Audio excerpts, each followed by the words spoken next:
Recipe for Disaster, written by Jessica Malorty, illustrated by Rachel Sanson. Recipe for Disaster. Sophia was no stranger to baking competitions. Her pies always placed first at the state fair, and her bedroom walls were covered with blue ribbons. She had never experienced anything like the National Junior Baking Contest before, though. The contest was televised, which meant the studio kitchen was full of hot lights, and a camera crew circled like hawks. There were 5 bakers competing and 3 rounds of challenges. First, one contestant would be eliminated, then 2, before the last 2 bakers battled for the championship. Sophia could feel sweat dripping down her face.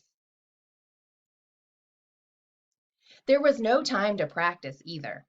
Not until the clock started ticking did Sophia discover she had to bake 20 croissants in just 3 hours.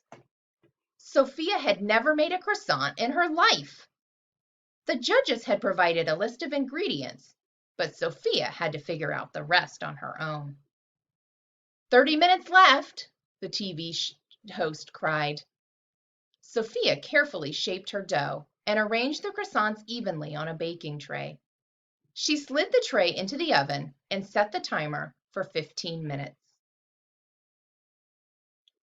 While she waited, she looked around at the other bakers. Molly, the girl at the station next to Sophia's, was still frantically rolling her dough into shape. She'd gotten flour everywhere, even in her ears. Her apron was splattered with pastry, and her station was crowded with dirty bowls. Was that cinnamon Sophia saw all over the floor? That hadn't even been on the ingredients list. At least I don't have to worry about her, Sophia thought. There's no way she will make it to the next round. At the end of the round, the judges tasted Molly's croissants first. "These are delicious," the first judge crowed. "The cinnamon is an inspired touch," the second judge agreed. "You were the last one to finish," the third judge noted, looking pointedly at Molly's messy station.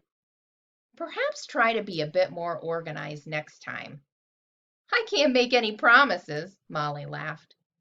She didn't seem to mind the criticism at all. Next, the judges tasted Sophia's croissants. "They're a bit underdone, dear," said the first judge, as she took a bite of Sophia's croissant. "Yes, you prepared and shaped the dough perfectly, but these could have used a few more minutes in the oven," the second judge agreed.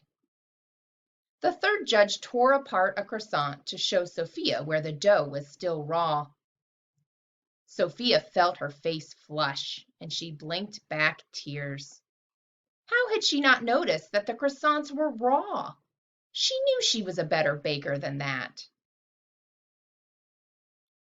The boy at the station behind Sophia's hadn't made his dough correctly, and his croissants were burned, so he was eliminated. Sophia felt bad for him, but she was relieved that she was moving on to round 2. This was her chance to prove her skills. "For this round, you must work in pairs and bake 10 mini cheesecakes," the TV host announced. "Molly and Sophia will be the first team, and—" Sophia hardly heard the rest of the instructions. This is going to be a disaster, she thought. Judging by the look on Molly's face, she felt the same way. The host started the clock. This time, Sophia knew exactly what she was doing. She reached for the cream cheese at the same time Molly picked up a basket of eggs. Their arms crossed, the basket tipped, and suddenly eggs went flying everywhere. 2 production assistants swooped in to wipe up the mess and bring them new eggs. "Look what you did," Sophia huffed, trying not to slip on the wet floor. "Let me take the lead. Cheesecake is a specialty of mine." I've made cheesecake before, Molly snapped. She picked up the sugar and started pouring it straight into the mixing bowl. Wait, you have to measure it, Sophia shouted. Why don't you just smash graham crackers for the crust instead? Why don't you do it? Molly countered. It might help you chill out a little. The baking came to a halt as the girls glared at each other, hands on their hips. Suddenly, Sophia remembered that the cameras were capturing everything. Look, we're wasting time, she said, reaching for the graham crackers. I'll smash, you mix. Molly reached for an egg. Not yet, Sophia yelped. You have to mix the cream cheese and sugar first, and then add the eggs. That way you won't overbeat them, and the cheesecakes will be light and fluffy. Okay, fine, Molly said, putting down the egg. I'll follow your lead on the steps if you let me handle the toppings. Deal, Sophia said. And as it turned out, Molly was right too. Smashing the graham crackers felt pretty good.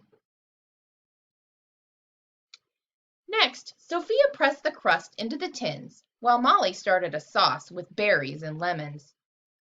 Despite moving like a small cyclone, Molly was clearly an expert baker.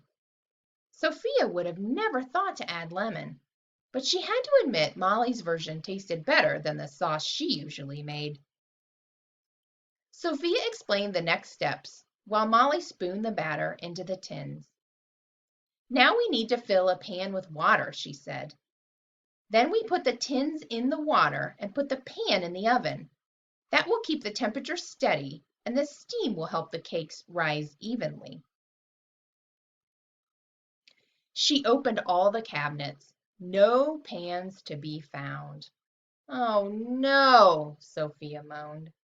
She was already imagining the disappointed looks on the judges' faces when she served them dry, cracked cheesecake.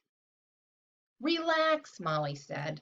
The cheesecakes just need to bake in water. It doesn't matter what shape the containers are. She grabbed a large pot. This should do the trick. Sophia wasn't convinced, but she helped Molly fill the container before carefully sliding the cheesecakes into the oven. An hour later, the judges tasted the cheesecakes. Then the host announced the results. The bakers who will compete for the win are Sophia and Molly. The girls looked at each other and smiled. Good luck, said Molly. Maybe I'll try following a recipe this time. Sophia grinned. Maybe I'll try to relax. The girls went to their separate stations and prepared to bake. The end.